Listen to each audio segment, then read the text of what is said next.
ഞാൻ കൽക്കട്ട മലയാളി അസോസിയേഷൻ്റെ പുതിയൊരാളല്ല. നിങ്ങൾക്കറിയാം, വർഷങ്ങൾക്ക് മുമ്പ്, കോവിഡിന് മുമ്പ് 2 വർഷം തുടർച്ചയായി നല്ല പരിപാടികൾ ഇവിടെ നടത്താൻ ഞാനും എൻ്റെതായ പങ്ക് വഹിച്ചിട്ടുണ്ട് എന്ന് നിങ്ങൾക്ക് ഓരോരുത്തർക്കും അറിയുന്നതാണ്. പക്ഷെ ഇന്ന് ഞാൻ വന്നപ്പോൾ എനിക്ക് വളരെ സന്തോഷം തോന്നുന്നു. കാരണം കൽക്കട്ട മലയാളി അസോസിയേഷൻ എൻ്റെ ഒരു അസോസിയേഷനായിട്ട് എനിക്ക് തോന്നുകയാണ്. കാരണം എൻ്റെ ബ്രദർ സുനിൽ ദുബായിലാണ് ഉള്ളത്. പക്ഷെ സുനിയുടെ വിചാരം ഇപ്പോഴും സെക്രട്ടറിയാണെന്ന് ഇടക്കിടയ്ക്ക് വിളിച്ചുകൊണ്ടിരിക്കും. കൽക്കട്ട മലയാളി അസോസിയേഷൻ്റെ കാര്യങ്ങളെക്കുറിച്ച് പങ്കെടുക്കാൻ ബാബുവിനെ പോലും സംഘടിപ്പിച്ചത് സുനിയാണ്. അതുപോലെ ഓരോ കാര്യങ്ങളിലും എന്നും വളരെ താല്പര്യപൂർവ്വം എന്നോട് പറയുകയും അതിനുവേണ്ടി, കാരണം വലിയൊരു പരിപാടി നടത്താൻ വേണ്ടി എന്നോട് പറഞ്ഞിട്ടുണ്ടായിരുന്നത് കൽക്കട്ടയിൽ നല്ലൊരു പരിപാടി ചേരാട്ടം നടത്തണം, എല്ലാവരെയും കൂടി സഹകരിപ്പിച്ച്. കൽക്കട്ട മലയാളി അസോസിയേഷൻ എൻ്റെ കുടുംബം പോലെയാണ്. ഓരോ ആളുകളെയും എൻ്റെ മനസ്സിൽ ഞാൻ കൊണ്ടു നടക്കുകയാണ്. ഇപ്പോഴും ദുബായിൽ പോയി അവിടെ ഒരു സംഘടന ഉണ്ടായെങ്കിൽ പോലും പുള്ളിയുടെ മനസ്സ് മുഴുവൻ കൽക്കട്ടയിലും കൽക്കട്ട മലയാളി അസോസിയേഷനിലും നിങ്ങൾ ഓരോരുത്തരുമാണ് എന്ന് ഞാൻ ഈ ഒരു കാര്യത്തിൽ ആദ്യം ഞാൻ അഭിമാനികളോട് പറയും. അതേപോലെ എനിക്ക് പറയാനുണ്ട്, നിങ്ങൾക്ക് എല്ലാവർക്കും അറിയാം, ഈ ഒരു സായം സന്ധ്യയിൽ ഇതേപോലെ ഒരു പരിപാടി നടത്തുമ്പോൾ അതിൻ്റെ പിന്നിൽ പ്രവർത്തിച്ച നമ്മുടെ സുധാകരനും അതേപോലുള്ള ആളുകളൊക്കെ, എല്ലാ പ്രസിഡന്റും എല്ലാവരും, ശ്രീ മുരളീധരൻ നായർ ഇവിടെ ഇല്ല, അദ്ദേഹമാണ് പ്രസിഡന്റ്. അദ്ദേഹം 2 ദിവസം മുമ്പേ നാട്ടിലേക്ക് പോയി എന്ന് പറഞ്ഞു. അപ്പോൾ ഇവരൊക്കെ കൂടി വളരെ ത്യാഗം സഹിച്ചാണ്. കാരണം കൽക്കത്ത പോലുള്ളൊരു നേരം ഞാൻ മനസ്സിലാക്കുന്നത് ഡൽഹി പോലെയല്ല, കൽക്കത്തയെല്ലാം വളരെ തുച്ഛമായ ശമ്പളത്തിന് ജീവിക്കുന്ന ഒട്ടനവധി മലയാളികളുണ്ട്. അപ്പോൾ അവിടെയൊക്കെ നിങ്ങൾക്കറിയാം, വർഷങ്ങൾക്ക് മുമ്പ് നമ്മുടെയൊക്കെ റിലേറ്റീവ്സ് ആയിട്ടുള്ള പല ആളുകൾ ഇവിടെ വന്നിട്ടായിരുന്നു. 10ാം ക്ലാസ് ലൈസൻസിന് ടൈപ്പിംഗ് പഠിച്ച് ഇവിടെ വന്നൊരു ടൈപ്പ് റൈറ്റർ ജോലി ചെയ്യുന്ന ആളുകളായിരുന്നു ഭൂരിപക്ഷവും. പക്ഷേ ഇപ്പോഴത്തെ തലമുറ അതിൽ നിന്നും മാറി പഠിച്ച് പുതിയ അവരുടെ മക്കളൊക്കെ വലിയ നിലയിലേക്ക് ഉയർന്നുകയാണ്. എങ്കിൽ പോലും കൽക്കട്ട മലയാളികളുടെ തുടക്കം അവിടെ നിന്നായിരുന്നു. അന്നൊക്കെ നല്ല മലയാളികളുണ്ടായിരുന്നു. ഞാൻ പോയ സമയത്തൊക്കെ നല്ല ആളുകളുണ്ടായിരുന്നു. പക്ഷെ ഇന്ന് അതൊന്നും കാണാൻ കഴിയുന്നില്ല, ആളുകൾ ശോഷിച്ചു വരികയാണ്. പക്ഷെ എങ്കിൽ പോലും ആ ഒരു താല്പര്യം നിങ്ങളുടെ മുമ്പിൽ, നിങ്ങളുടെ മുഖത്ത് നോക്കുമ്പോൾ നമുക്ക് കാണാൻ പറ്റുന്നുണ്ട്. കൽക്കത്ത മലയാളി അസോസിയേഷൻ്റെ ഐക്യം, ഇവിടെ ജാതിമത ചിന്തകൾക്ക് അതീതമായി ഞാൻ കൽക്കത്ത മലയാളി അസോസിയേഷനെ കാണുന്നത് രാഷ്ട്രീയത്തിന്, എല്ലാവർക്കും രാഷ്ട്രീയം ഉണ്ടായിരിക്കാം, പക്ഷേ രാഷ്ട്രീയത്തിന് അതീതമായി ഇവിടെ ഒന്നിച്ച് പ്രവർത്തിക്കാൻ അവരെ ഒന്നിപ്പിക്കുന്ന പ്രധാന ഘടകം എന്താണെന്ന് എനിക്കറിയില്ല. ജാതിക്കും മതത്തിനും അതീതമായി എല്ലാവരെയും ഒന്നിപ്പിക്കുന്ന ഒരു ഘടകം. അതേപോലെ ഇവിടെ ഇപ്പം ആദരവ് വാങ്ങുന്ന ശ്രീ NP നായരും ശ്രീ PA നായരൊക്കെ, NP നായരാണ് തുടക്കം എന്ന് എനിക്കറിയാൻ കഴിഞ്ഞിട്ടുണ്ട്. തുടക്കം NP നായരുടെ വേറെ ഗുണങ്ങളും പറഞ്ഞിട്ടുണ്ട്. അദ്ദേഹത്തിന് എല്ലാവരുടെയും ഡേറ്റ് ഓഫ് ബർത്ത് അറിയാം. ജനിച്ച ദിവസം രാവിലെ തന്നെ ഡേറ്റ് ഓഫ് ബർത്ത് മെസ്സേജ് അയക്കുമ്പോഴാണ് പലരും എൻ്റെ ബർത്ത്ഡേ ഇന്നാണെന്ന് അറിയുന്നത്, വെഡിങ് ആനിവേഴ്സറി. അതിലെല്ലാ കാര്യത്തിനും കൽക്കട്ട മലയാളി അസോസിയേഷൻ ഓരോ കാര്യത്തിനും വേണ്ടി ആത്മാർത്ഥമായി പ്രവർത്തിക്കുകയും അവരോട് ചേരുന്ന ശ്രീ NP നായർ ഇത് ആദരിക്കപ്പെടുകയാണ്. അതേപോലെ അച്ചുവട്ടൻ, അദ്ദേഹമാണ് അസോസിയേഷന് വേണ്ടിയിട്ട്, അസോസിയേഷന്റെ തുടക്കം അദ്ദേഹത്തിന്റെ വിവേകാനന്ദൻ എന്ന് പറഞ്ഞതുപോലെ ഈ അസോസിയേഷന് വേണ്ടിയിട്ട് എല്ലാ കാര്യങ്ങളെക്കുറിച്ചും സുനിയനോട് പറയാറുണ്ട്. നിങ്ങൾ ഓരോരുത്തരെ പറ്റിയും പറയുമ്പോൾ എൻ്റെ മനസ്സിൽ ഓരോരോ ആളുകളുടെയും എങ്ങും തങ്ങിക്കാറുണ്ട്. അപ്പം ഇന്ന് സുരേഷ് ബാബു വരുമ്പോൾ, സുരേഷ് ബാബു എൻ്റെ തൊട്ടടുത്ത വീട്ടുകാരനാണ്, 3ാമത്തെ വീടാണ്. ഏകോദര സഹോദരങ്ങളെ പോലെ ജീവിച്ച നമ്മൾ ചെറുപ്പകാലം ചെറിയ കുട്ടി മുതൽ കാണുന്ന, പ്രസവത്തിന് ശേഷം കാണുന്ന ആ സുരേഷ് ബാബു ഇന്ന് കേരളത്തിലെ എല്ലാ സ്ഥലങ്ങളിലും നിറഞ്ഞു നിൽക്കുകയാണ് തൻ്റെ പ്രസംഗത്തിലൂടെ. കണ്ണൂരിൻ്റെ ആ ശൈലിയിലൂടെ പ്രസംഗിച്ചുകൊണ്ട് എല്ലാമത്താലും ഇന്ന് ഗവർണറൊക്കെ പോയത് ഗവർണറും പറഞ്ഞു, എനിക്കറിയാം, ഞാൻ യൂട്യൂബിൽ കാണുന്നുണ്ട് എന്ന് പറഞ്ഞു. യൂട്യൂബിൽ കണ്ട് എല്ലാ ഈ കാര്യങ്ങളും പ്രസംഗങ്ങളും ഒക്കെ കേൾക്കാറുണ്ട്.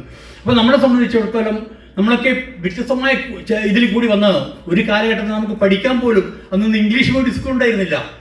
നമുക്ക് വീടിനോട് കേട്ടാൻ opportunity study in English medium school, we studied in Malayalam medium school. എന്നിട്ടും നമ്മൾ പഠിച്ച് ഓരോ സ്ഥലത്തെത്തി ജോലി കിട്ടി പോയതിനു ശേഷവും അങ്ങനെയുള്ളൊരു സ്ഥലത്താണ് നമ്മൾ അതെല്ലാം അതിജീവിച്ചുകൊണ്ട് നമ്മളിങ്ങനെ വന്നിട്ടുള്ളത്. അപ്പോൾ നമ്മളെ സംബന്ധിച്ചിടത്തോളം ഒരു ആത്മവിശ്വാസം നമുക്കുണ്ടെങ്കിൽ നമുക്ക് എവിടെ എത്തിപ്പെടാൻ പറ്റും. ആ ആത്മവിശ്വാസമാണ് നമ്മളെ മുന്നിലോട്ടേക്ക് നയിക്കുന്നത്. ആ ആത്മവിശ്വാസം നമുക്ക് എവിടെ എത്താൻ പറ്റില്ല. നിങ്ങൾക്ക് ഓരോരുത്തർക്കും വേണ്ടത് അതാണ്. Believe in yourself, have faith in your ability, without A humble but reasonable confidence in your own powers you cannot be happy or successful. But with self-confidence you can succeed. A sense of inferiority and inadequacy interferes with attainment of hope. But self-confidence leads to self-realization and successful achievement. നമുക്ക് ആ ഒരു തരത്തിലേക്ക് പോകാനുള്ള മനസ്സുമായി നിങ്ങൾ കൽക്കട്ടയിലെ പുതിയ തലമുറക്ക് സാധിക്കണം. പരസ്പരം സ്നേഹിക്കാനുള്ളൊരു മനസ്സുണ്ടായിരിക്കണം. എല്ലാവരെയും ഒന്നായി കാണാനുള്ളൊരു മനസ്സുണ്ടായിരിക്കണം. भारत के मानचित्र पे पिछले कई सालों से विकास को परम मुद्दा बना के अपनी सचिवी कुशल प्रशासन और स्थायी सरकार प्रदान करने के लिए सब सरकार कोशिश कर रहे थे. भारत का एकता और अखंडता के लिए हम साथ रहना चाहिए और आपस में प्यार होना चाहिए, सहयोग होना चाहिए और सरकार एक नजर से सब लोग को देखना चाहिए, भारतवासी समझ के साथ रहना चाहिए.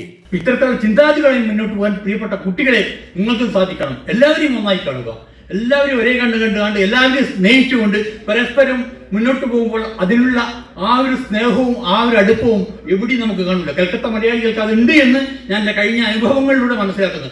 ഓരോ ആളുകളുടെയും പ്രവർത്തനയും ഒരാളും അങ്ങോട്ട് പരസ്പരം കുറ്റം പറഞ്ഞ് ഞാൻ കേട്ടിട്ടില്ല.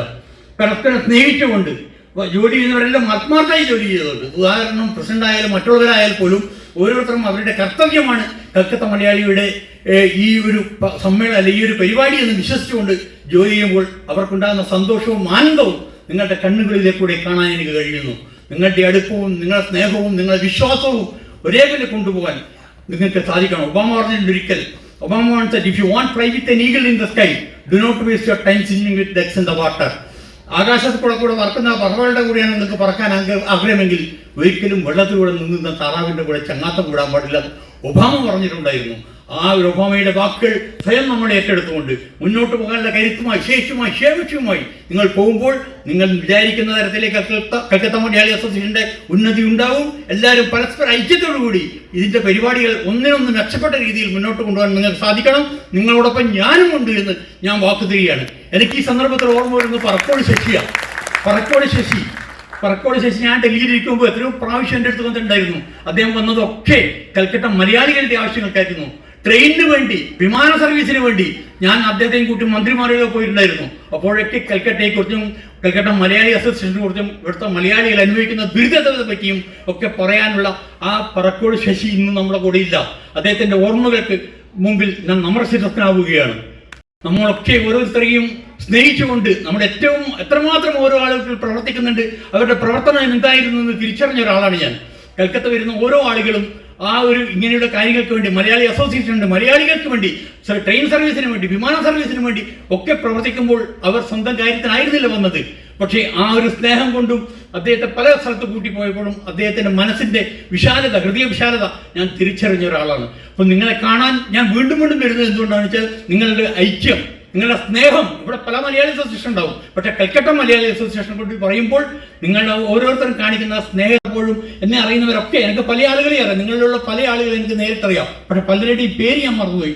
എങ്കിൽ പോലും ആ സ്നേഹം നിലനിർത്താനും ആ സന്തോഷം നിലനിർത്താനും എൻ്റെ സഹോദരൻ സുനിൽ നമ്പ്യാർ പറഞ്ഞ പല കാര്യങ്ങളും ഉള്ളിൽ വെച്ചുകൊണ്ട് നിങ്ങളോട് സംസാരിക്കുമ്പോഴും ഞാൻ ഇനിയും കൂടുതൽ നിങ്ങളോട് എടുത്തുകൊണ്ടിരിക്കുകയാണ് എന്ന് മാത്രം പറഞ്ഞുകൊണ്ട് ഇവിടെ വരാൻ കഴിഞ്ഞുള്ള സന്തോഷം നിങ്ങളോട് ഒരിക്കൽ കൂടി പ്രകടിപ്പിച്ചുകൊണ്ട് ഇന്ന് ഞാൻ ഡൽഹിയിൽ നിന്ന് നാളെ തിരിച്ച് ഡൽഹിയിലേക്ക് കൊണ്ടതായിരുന്നു. പക്ഷേ ബാംഗ്ലൂരിൽ അർജന്റായിട്ട് ഒരു പരിപാടിക്ക് പോകണം എന്ന് പറഞ്ഞാൽ ഞാൻ നാളെ രാവിലെ തന്നെ ബാംഗ്ലൂരിലേക്ക് പോവുകയാണ്. അപ്പോൾ ഇങ്ങനെയുള്ള പല സന്ദർഭങ്ങളിലും നമ്മളെ ഒരിക്കലും മറക്കാൻ പറ്റാത്ത പല അവസരങ്ങളുണ്ടാകുമ്പോൾ, ഇതേപോലുള്ള അവസരങ്ങൾ വീട് കിട്ടുമ്പോൾ നമ്മൾ അവിടെ വന്ന് നിങ്ങളോടൊത്ത് കഴിയുന്ന ഈ ഒരു സായം സന്ധ്യയിൽ നിങ്ങളേവരോടും ഇവിടെ നിങ്ങളെ കാണാൻ കഴിഞ്ഞുള്ള സന്തോഷം ഒന്നുകൂടി നിങ്ങളോട് പങ്കിട്ടുകൊണ്ട് ഞാൻ നിർത്തുന്നു. നന്ദി, നമസ്കാരം.